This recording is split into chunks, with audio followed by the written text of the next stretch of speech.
Good morning students. ఈరోజు మనం 8th చాప్టర్లోని స్వరూప త్రిభుజాల గురించి నేర్చుకుందాం.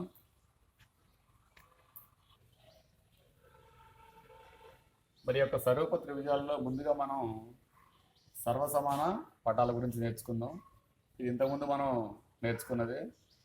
ఏంటంటే ఇక్కడ ఆకారం పరిమాణంలో ఒకే విధంగా ఉండే జ్యామితీయ పటాలను సర్వసమాన పటాలు అంటారు.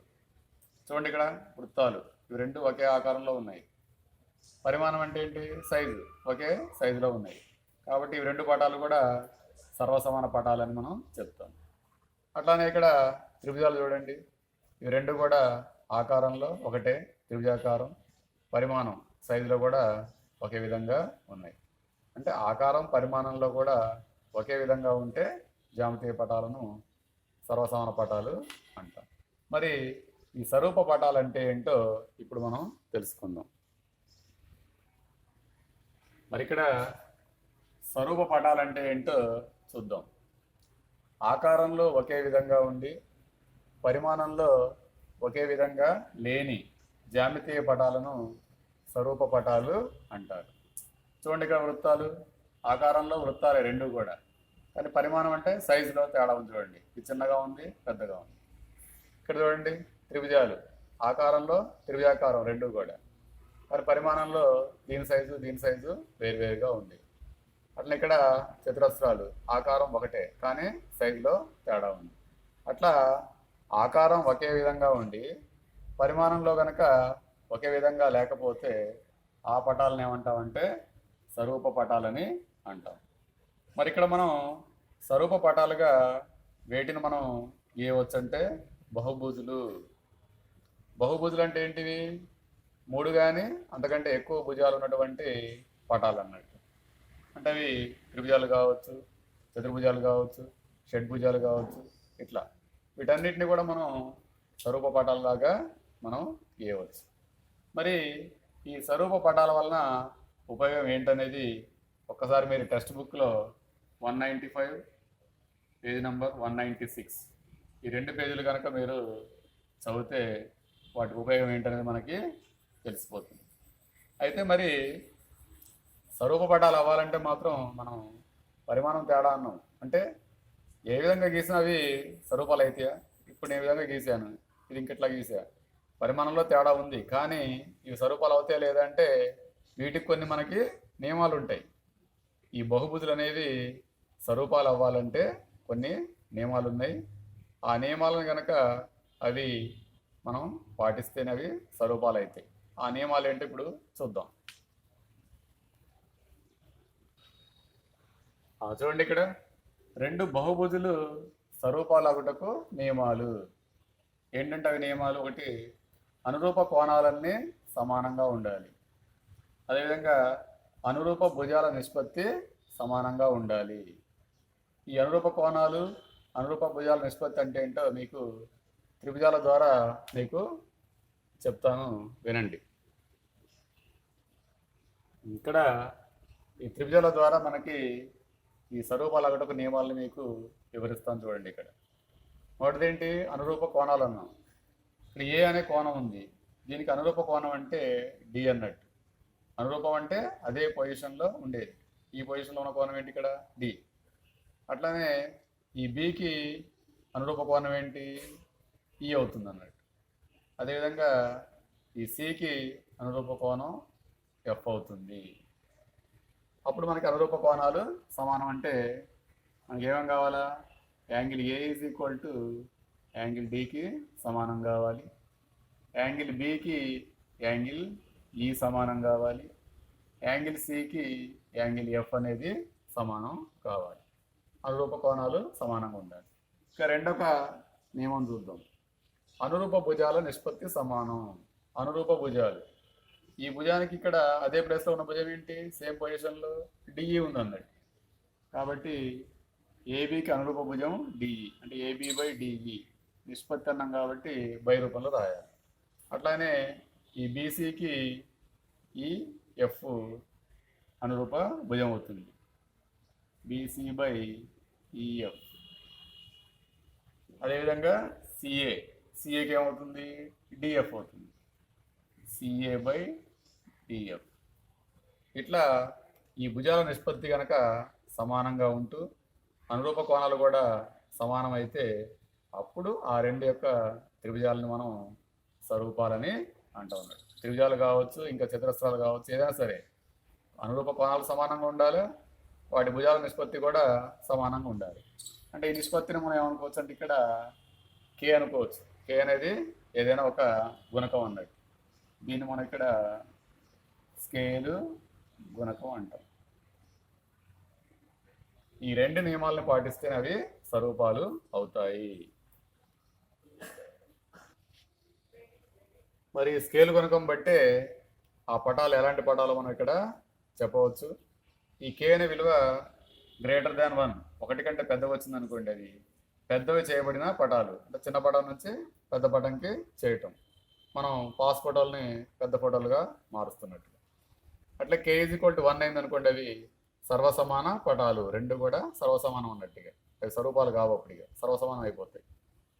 కే లెస్ దాన్ 1, ఈ గుణకం కనుక ఒకటి కంటే తక్కువ, అంటే భిన్న రూపంలో ఉంటుంది కదా, క్రమభిన్నంలో 1/2 కానీ లేదంటే 1/3 అట్లా వచ్చింది అనుకోండి, అవి చిన్నవి చేయబడిన పటాలుగా మనం చెప్తాం అన్నట్టు.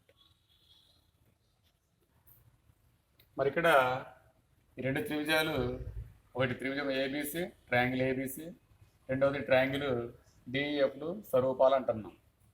మరి స్వరూపాలను చెప్పడానికి గుర్తు ఏమి ఉపయోగిస్తామంటే మనం ఈ విధంగా ఎస్ని పడుకోబెట్టినట్టు ఉంటుంది అన్నట్టు.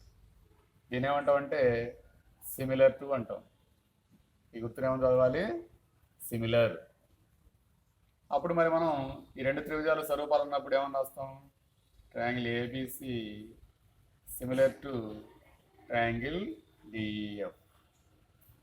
దీని ఏమని చదవాలి, సిమిలర్ అని చదవాలి. అట్లా మనకు మరి రెండు త్రిభుజాలు ఇచ్చి అవి సిమిలర్గా ఉంటే, స్వరూపంగా ఉన్నప్పుడు మనమే నియమాలు కూడా రాయొచ్చు అన్నట్టు. ఇక ఒక ఉదాహరణ చెప్తుండండి. ఇక్కడ రెండు త్రిభుజాలు ఉన్నాయి, ట్రయాంగిల్ పీక్యూఆర్ ఒకటి similar to triangle P dash Q dash are dash. ఒక రెండు త్రిభుజాలు ఉన్నాయి అనుకుందాం. ఇక్కడ పీక్యూఆర్ త్రిభుజం, ఇంకొకటి P dash Q dash are dash ఉంది. మరి ఇక్కడ ఈ పటాలు మనం గీయకుండానే ఆ యొక్క భుజాల నిష్పత్తి ఎలా ఉందో కూడా మనం చెప్పొచ్చు అన్నట్టు. ఇక్కడ కోణాలు అనుకోండి, దీనికి అనురూప కోణం ఏంటి, P dash, angle P equal to angle P dash అని చెప్పేయచ్చు. Angle Q equal to angle Q dash, angle R equal to angle R dash. ఈ అనురూప కోణాలు చెప్పడం మీకు ఈజీగా ఉంటుంది. మరి అనురూప భుజాల నిష్పత్తి ఎలా రాస్తాం అంటే, ఈ మొదటి రెండు ఉన్నాయి కదా, ఈ మొదటి రెండింటికి ఈ మొదటి రెండింటికి నిష్పత్తి రాయాలన్నట్టు మనం, PQ by P dash Q dash. Next ఈ రెండు తీసుకోండి, 2 3 2 3, QR by Q dash are dash. Next 3 1, RP by are dash P dash. అంటే మనం పటం గీయకుండానే కూడా ఆ యొక్క సిమిలర్ ఇచ్చినప్పుడు ఆ నియమాలు మనం ఇక్కడ ఈ విధంగా రాయొచ్చు అన్నట్టు. ఇక్కడ ఒక చిన్న ఉదాహరణ చూడండి. ఈ యొక్క స్వరూపాల నుంచి మనం చిన్న లెక్కలు ఏ విధంగా చేయొచ్చు అని. Triangle ABC similar to triangle DF అయినా ఇక్కడ రెండు పటాలు ఇచ్చాడు, ట్రయాంగిల్ ఏబిసి ఇచ్చాడు, కొలతలు ఇచ్చాడు, ట్రయాంగిల్ డిఎఫ్ ఇచ్చి కొలతలు ఇచ్చి ఈ డిఎఫ్ విలువ కనుక్కోమంటాడు. ఇక్కడ ఏమి ఇచ్చాడు, మనకి సిమిలర్ అని ఇచ్చాడు.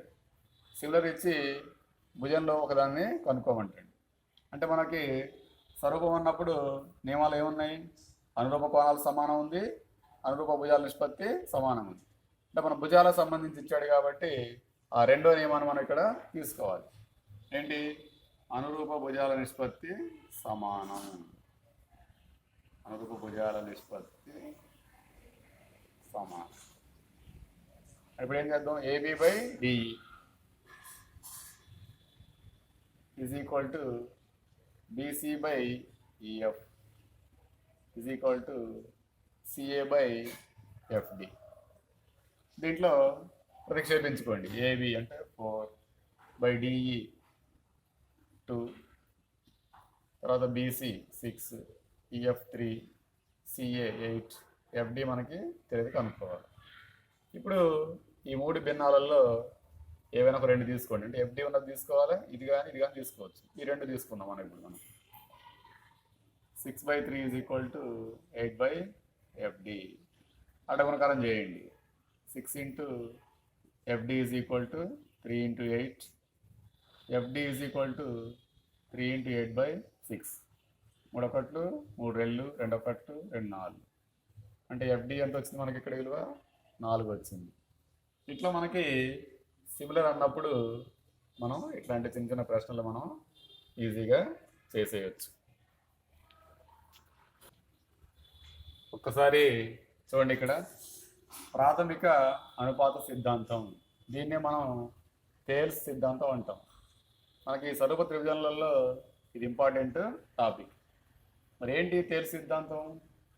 మనకి టెక్స్ట్ బుక్లో సిద్ధాంతం 8.1లో ఉంది, చూడండి ఒకసారి.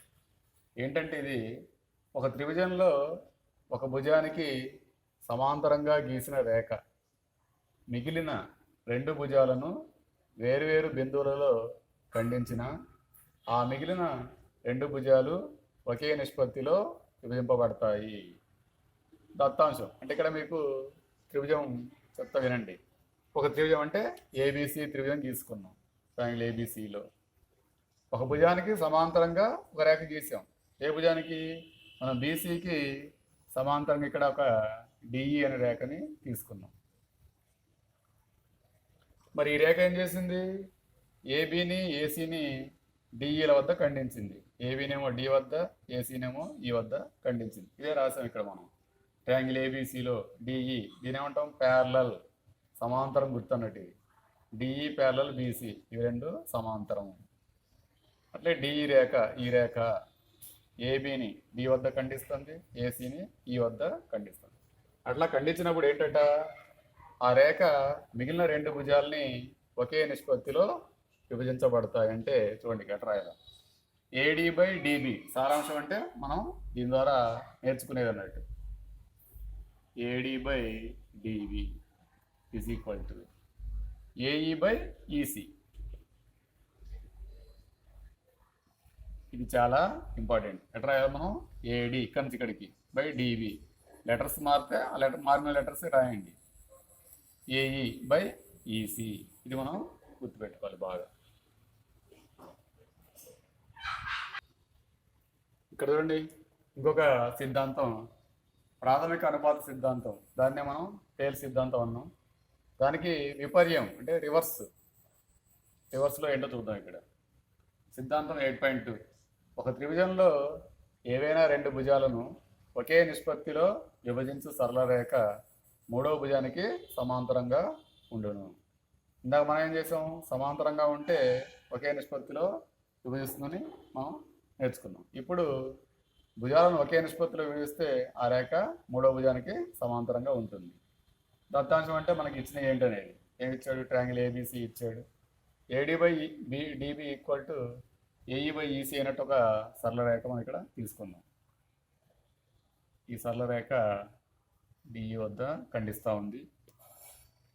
AD/DB ఈక్వల్ టు AE/EC అయినప్పుడు అది 3వ భుజానికి ఎలా ఉంటుందట? సమాంతరంగా ఉంటుంది. అంటే మనం నిరూపించాల్సింది ఏంటి? DE parallel BC. అంటే మనం ఇక్కడ గమనించేది ఏంటంటే, లెక్కలలో మనకి ఇట్లా డిఈ ప్యారలల్ బీసీ అని ఇస్తే ఈ నిష్పత్తి రాసుకోవాలి. ఈ నిష్పత్తి ఇచ్చినట్లయితే అవి సమాంతరంగా ఉన్నాయని మనం చెప్పాలి. ఇట్లా ఈ 2 రకాలుగా మనం ఈ 2 సిద్ధాంతాలను ఉపయోగించుకొని కొన్ని లెక్కలు మనం ఇప్పుడు చేద్దాం. చూడండి, మనకి టెక్స్ట్ బుక్లో ప్రయత్నించండిలో అంటే 201వ పేజీలో ఉన్నాయి కొన్ని లెక్కలు. దాంట్లో ఏంటంటే ఒకటోది ట్రయాంగిల్ PQRలో భుజాలు PQ మరియు PRలపై బిందువులు వరుసగా E మరియు F. ఈ క్రింది వాటిలో ప్రతి సందర్భంలో EF ప్యారలల్ QR అవునో కాదో తెలపండి అన్నాడు. మొదటి లెక్క ఈ విధంగా ఇచ్చాడు మనకి. PE is equal to 3.9 centimeters, EQ is equal to 3 centimeters, PF is equal to 3.6 centimeters, FR is equal to 2.4 centimeters ఇచ్చాడు. ఇంతకుముందు మనం ఏం చేద్దామంటే ఇక్కడ ఆ త్రిభుజాన్ని గీసుకుందాం. త్రిభుజం PQR అన్నాడు. ఇక్కడ P పెట్టుకోండి, QR అని పెట్టుకోండి. తర్వాత PQQRలపై అంటే ఇక్కడ ఇది ఇక్కడ మార్చండి. ఇక్కడ చూడండి, ఇక్కడ PQ పై E ఒక బిందువు, PR ఈ PR పై F అనే బిందువు.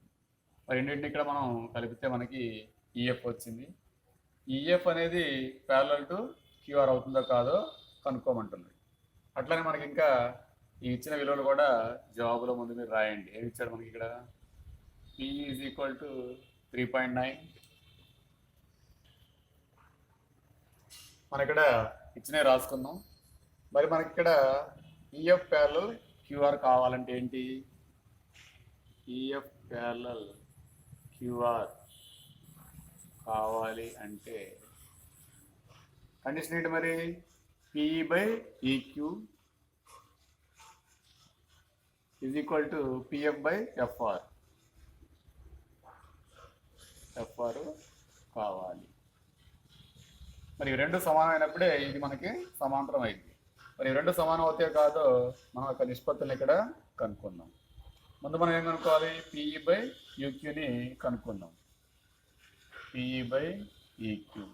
PE ఎంత వచ్చింది మనకి? 3.9 బై EQ ఎంత? 3. దీన్ని మనం ఇప్పుడు క్యాన్సిలింగ్ ఎలా చేస్తాం? ఇది డెసిమల్లో ఉంది, దశాంశంలో. దాన్ని మనం భిన్నంగా మార్చుకుందాం. భిన్నంగా మార్చుకోవాలంటే ఏం చేయాలి? డెసిమల్ తీసేసి 39 వేసుకుంటాం బై 10/3. మరి 3 భిన్నం కాదు కాబట్టి బై 1 వేస్తాం. ఇప్పుడు ఇక్కడ 39/10 ఇంటూ ఈ భిన్నం పైకి వెళ్తే ఏమవుతుంది? 1/3 అవుతుంది. మరి ఇక్కడ ఏమవుతుంది? 3 టేబుల్తో క్యాన్సిలేషన్ చేయండి. 3 1 3, ఇక్కడ కూడా 3 1 3 3 అంటే 13/10. 13/10 అంటే దీన్ని 1.3 అని మనం ఇక్కడ రాస్తాం. అదేవిధంగా రెండోది కనుక్కుందాం. PF/FR. PF ఎంత? 3.6. FR ఎంత? 2.4. ఇవి రెండు కూడా దశాంశాలే. అంటే వీటిని మనం ముందు ఏం చేయాలి? భిన్నంగా మార్చుకోవాలి. పైది 36/10 అవుతుంది, కిందది 24/10. మరి ఇక్కడ పై భిన్నం అదేవిధంగా రాస్తాం. కింది భిన్నం పైకి వెళ్తే ఏమవుతుంది? భిన్నం తలకిందులు అవుతుంది. ఇప్పుడు ఇక్కడ మనకి 10కి 10 క్యాన్సిల్ అయిపోతాయి. 36 24 12 ఎక్కడంలో పోద్దిగా? 12 12 3. ఇక్కడ 3/2. మరి 3/2ని దశాంశంలో మార్చండి అంటే 3ని 2తో భాగించండి. 2 1 2 1.0 2 10. ఎంత వచ్చింది మనకి? 1.5 వచ్చింది. మరి ఇక్కడ 1.3, ఇక్కడ 1.5. మరి రెండు సమానమైనయా? కాలేదు. అంటే ఇక్కడ మనం ఏమైనా రాస్తాం? therefore PE/EQ not equal to PF/FR. కావున మరి సమాంతరం అవుతుందా? కాదు. EF ప్యారలల్ QR కాదు. ఇట్లా మనం ఈ విలువలను కనుక్కొని రాయాలి. ఇవి రెండు సమానం వస్తేనే ఇది సమాంతరం అవుతుంది.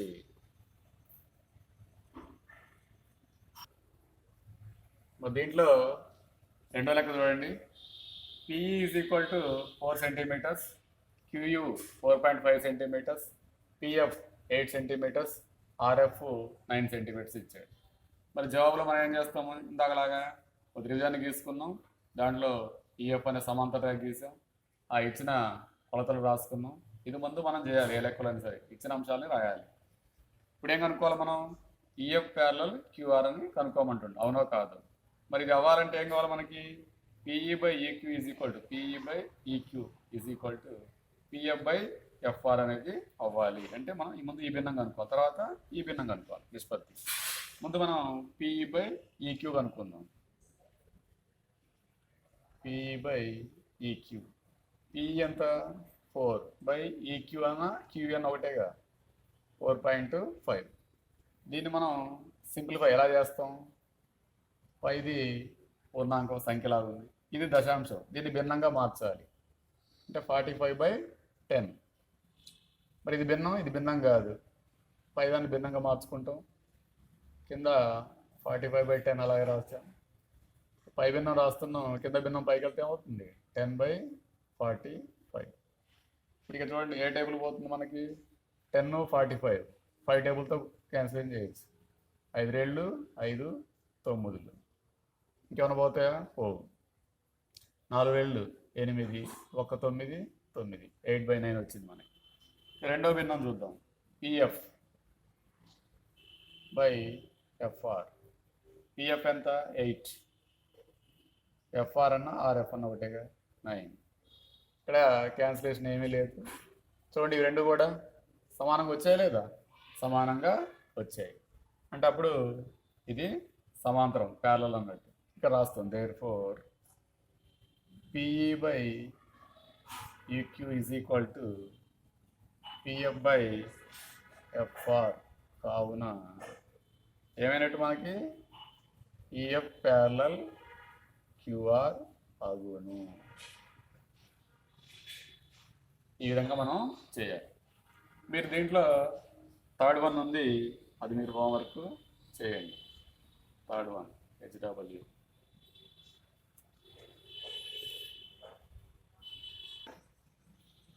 ఇక్కడ మీకు పేజ్ నెంబరు 202లో రెండో లెక్క ఇచ్చాడు, చూడండి ఒకసారి. ఈ క్రింది పటాలలో అంటే అక్కడ 2 లెక్కలు ఇచ్చాడు మీకు. దాంట్లో ఒకటో లెక్క మనం ఇప్పుడు చేస్తున్నాం. DE ప్యారలల్ BC అయితే ECని కనుక్కోమంటూ ఇక్కడ మీకు ఒక పటం ఇచ్చాడు. ఏం పటం ఇచ్చాడు? ట్రయాంగిల్ ABC పటం ఇచ్చాడు. DE అనే సమాంతర రేఖ ఇచ్చాడు.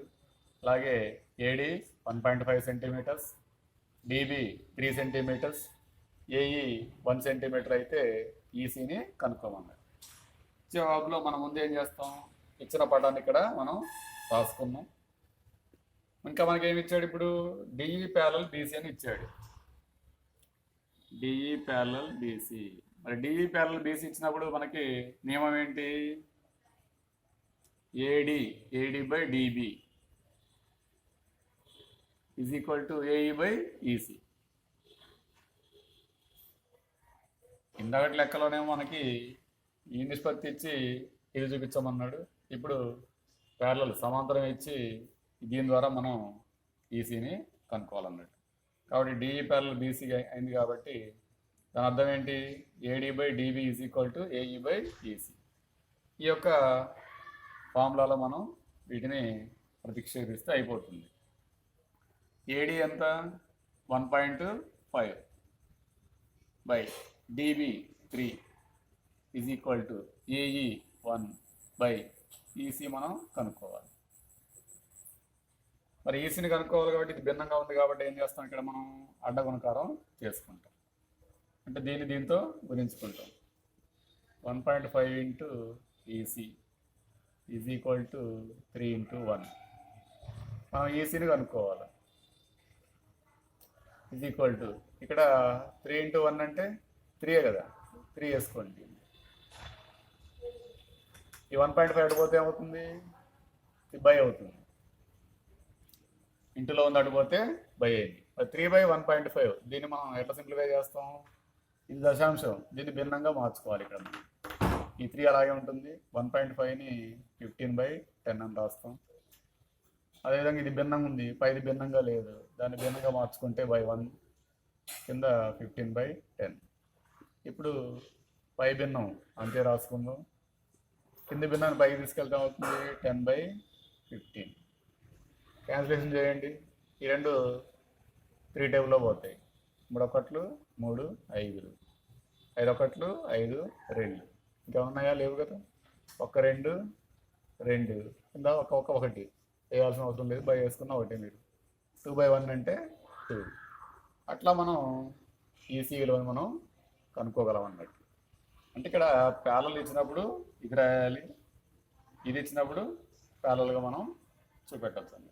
ఈ విధంగా మీరు దీంట్లో మీకు రెండో లెక్క ఉంది, అది మీరు హోంవర్క్ కింద ప్రాక్టీస్ చేయండి.